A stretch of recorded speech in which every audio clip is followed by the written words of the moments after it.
So over the weekend, I finally got a chance to see Sonic Movie 3. I have been anticipating this movie for such a long time now, and I was very ecstatic to finally see it in the movie theaters. I want to talk about everything that I thought about the movie, from what I liked, what I didn't like, what I thought could be improved, etc. But before we get into the video, huge spoiler warning. This is a spoiler review, so if you have not seen the movie, do not watch this video. Go in, watch it for yourself, and then come back once you have finished it, and we can compare our opinions. So the first thing that I want to say is that this movie is pretty good. One thing that I loved to see was that there were a ton of references. They do not spare the game references in this movie. One of my favorites was when Sonic, in the beginning of the movie, crosses the goal line and you hear that. I love that. We got full-on lines from Sonic Adventure 2 in this movie. When he's in the helicopter and he's like, "No food or movies?" Like, I can't believe that they did that. That was crazy. Another positive that I want to say is the human characters got a little bit less screen time. I know that doesn't sound like a positive. I don't want to say like, oh, we don't need the human characters at all, but I know that for a lot of people, the human characters really brought the movie down, and I get it. It is a Sonic movie. People go to see Sonic and his friends, and I think that they did a fantastic job balancing the anthropomorphic characters with the human characters in this movie. I think it's the best that it's ever been. So for my video, for my hopes and predictions of Sonic Movie 3, I mentioned that the biggest thing that I want to see is Super Sonic and Super Shadow, and I am happy to say that we got it, and it was fantastic. The fight scenes in this movie went above and beyond. I am not even just talking about the Super Sonic fight scenes with Super Sonic and Super Shadow, which I loved. I thought it was fantastic. A lot of people reference Dragon Ball Z, and I definitely see the inspiration for it. But even the beginning, which I think actually is the better fight scene, with regular Sonic just fighting Shadow when Shadow's on the motorcycle, all of the amazing choreography and the camera work to show and follow Sonic when he's moving at super high speeds, it was incredible to see. I thought it was fantastic, and it set the entire tone for the movie going forward, and I'm very, very happy about that. So that does it for the positives of the movie. Let's get into some of the things that I did not like or didn't enjoy. The problem that I had the most with this movie is indeed the pacing. I think the pacing was lightning fast.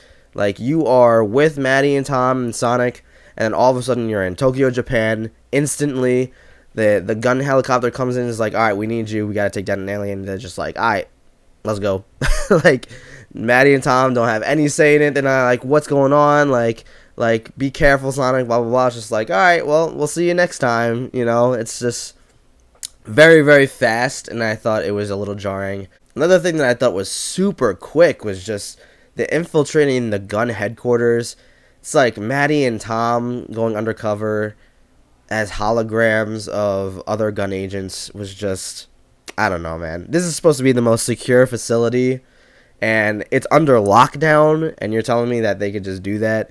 Like, it just felt very cartoony, very not thought out, and they get through where they needed to go without any inconvenience, basically no inconvenience whatsoever. The whole thing was just kind of a slog, because in the end, Knuckles gets through the force field by himself, so I don't know why they just didn't do that to begin with. Like, the setup was that there was a force field and it was under lockdown, so they can't just barge in there. They have to wait for Tails to hack the computer and disable the shield, but eventually the shield comes up and Knuckles just goes right through it anyway, so what was the point of any of that? So it was very odd that they had to come up with this elaborate plan that wasted so much time when they could have just punched right through it with Knuckles and got to where they needed to be.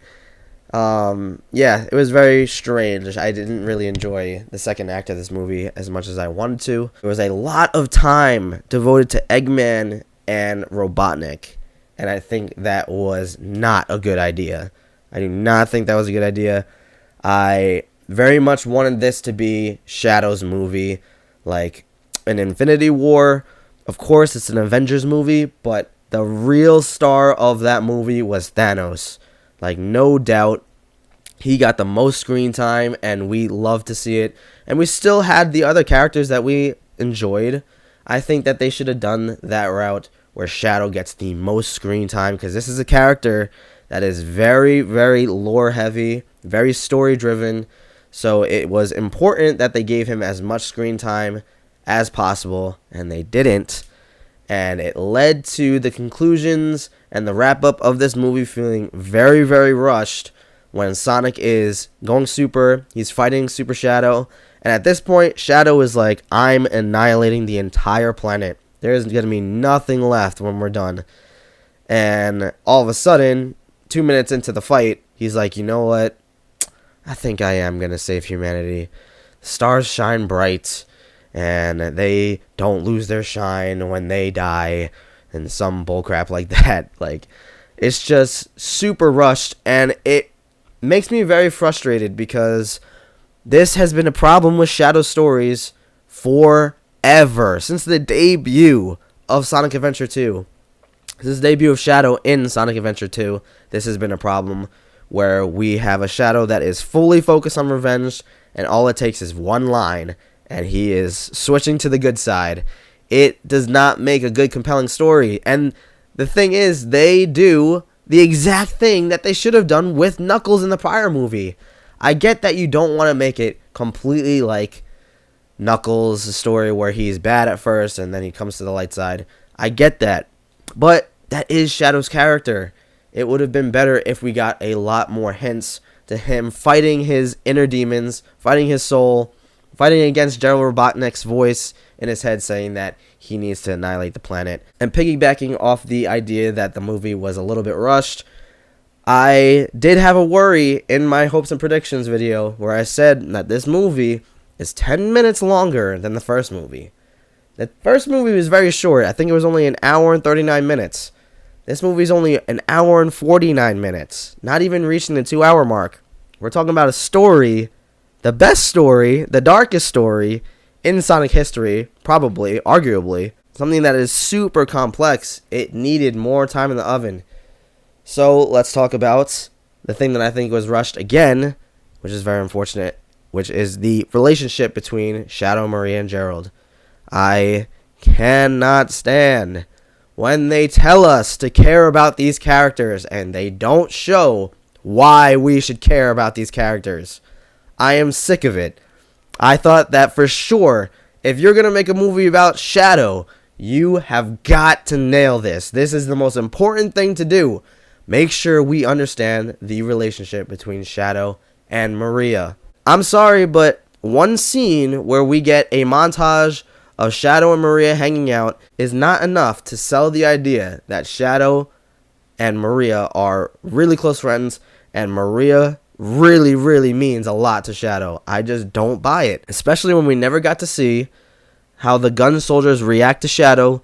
We never see them being distasteful to him. We never see him being mocking him, bullying him, whatever, being scared of him. We never get to see that. They tell us that that's how it is. And I am just tired of it. I don't want to see another Maria and Shadow story ever again if this is going to be how they develop these characters and how they convince us that they really care about each other by just telling us that they do and not showing us. This is the spot where the extra runtime definitely could have been in handy. I think that another 10 minutes with Shadow and Maria could have been enough to get us to the place where we were like, all right, we really, really empathize with Shadow and Gerald Robotnik. And it was very hard to empathize with Gerald Robotnik when he is basically an Eggman clone. And that's another thing that I said in my hopes and predictions, where I said I really don't want him to be an Eggman clone. And from the beginning of the movie, they tease that he might be very evil and conniving, where he's like standing in the doorway in the shadow, and he's talking to Shadow the Hedgehog, and he's like, you know what we got to do? Like, these are the guests I've been expecting. Let's give them a warm welcome. I was like, oh, like, this is a serious guy. And then right after that, they go into full-fledged Eggman copy, where they're just spending time with each other and wasting time. Why did we get so much time with Eggman and Robotnik when at the end of at the end of the day, it didn't really matter. Another thing that I was distasteful towards was the way that Supersonic was handled. The bad choice was suggested by Maddie, his mother figure. Just go Supersonic, finish Shadow off. When, to be honest, that's all he really had to do. Like, there's no reason why he couldn't have just done that. Like, and it's weird because they justified Sonic not going super because they swore an oath to protect the Master Emerald from evil. I don't know if you know this, Knuckles, but Sonic is not evil. So, and there is a threat that is evil. So, if you want to go Supersonic, like, there's no real reason why you shouldn't be able to go Supersonic, or why Sonic should have been stopped from going Supersonic and just ending it himself. I thought Supersonic was... I think this is hilarious because there's a lot of things that I have said in my past videos. If you watch one of my Sonic Generations videos where I restage the stages that they gave us, you would know that I hate that base form characters can fight super form characters, or characters that took a super form to defeat in the beginning. And Supersonic charging Shadow, and Shadow somehow having the advantage over Supersonic with all 7 Chaos Emeralds is just not believable. I just don't understand why they do this. This makes Supersonic look very weak, in my opinion, where they made him look super strong in the second movie, where he's stopping a huge giant Eggman robot with one hand, not even flinching, and just destroying it like tissue paper. And then you're going to say that a base form character like Shadow... By the way, in this movie, Shadow does not know about the Chaos Emeralds. He was not born from Chaos Energy. They very much went the Black Doom route, where he is born from an alien race. He was in a comet, and they found him, whatever. So, I don't know how regular Shadow got the advantage over Supersonic, but it happened. But I did like the fight scene. I really did want to see Supersonic and Super Shadow fighting. So I'm glad that they did that. Whereas in the game, Sonic Adventure 2, when they go super, they're already teammates. I did want to see a Supersonic versus Super Shadow fight, so I'm happy it went that way. But I am just not happy with how they got there, how Shadow discovered that he can use the Chaos Emeralds. And I don't want to sound so negative on the movie. I enjoyed the movie, but these are things that are valid to criticize, in my opinion, and I think it is worth mentioning and worth having a discussion over. To summarize my thoughts, I did a video on HBO's The Last of Us where I commented on how they knew when to deviate from the source material. The game was almost perfect, and the show needed a reason to justify its existence. Why are we getting a show when the game is already good? And they proved that the show definitely should have been made.